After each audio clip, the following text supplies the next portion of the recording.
ہمارے ناخن ہیں یہ جنت کے لباس کا حصہ ہے۔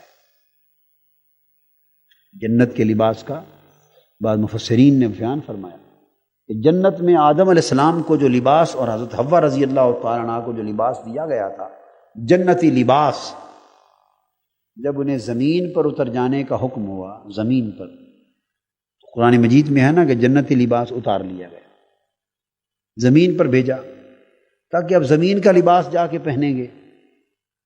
تو جب زمین پر اترے تو اللہ پاک نے یہ ناخن جنت کے لباس کی شکل میں اس جسم میں ایک نشانی رکھ دی۔ جنت کے لباس کی ایک نشانی بس ناخنوں کی شکل میں رکھ دی۔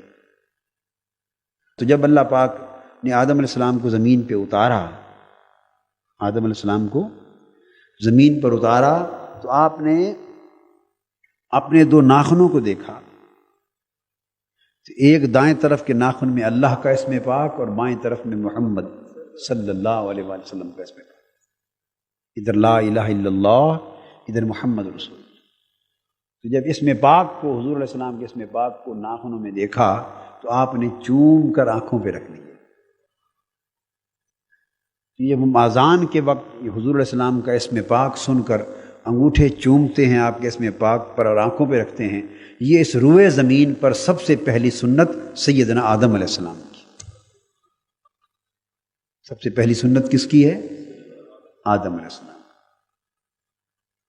اور غالباً آپ کی اور میری کسی لکھی ہوئی کتاب میں نہیں، یہ جو انجیل اور بائبل جو چلی آ رہی ہے اور تورات، تو ایک انجیل برنباس ہے، انجیل برنباس۔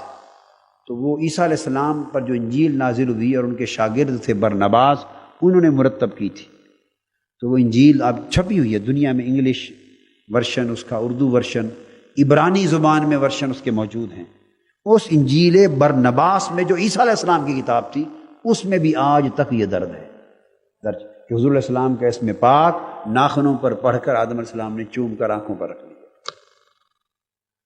یعنی یہ جھگڑے والے دور کی قصے کہانیاں اور کتابوں کا حوالہ نہ ہوا، یہ تو عیسیٰ علیہ السلام کی کتاب انجیل برنباس میں بھی چلا رہا ہے کہ آدم علیہ السلام نے حضور علیہ السلام کا اسم پاک چوم کر آنکھوں پر رکھا تھا، اور بنی اسرائیل میں بھی لوگ ایسا کرتے تھے۔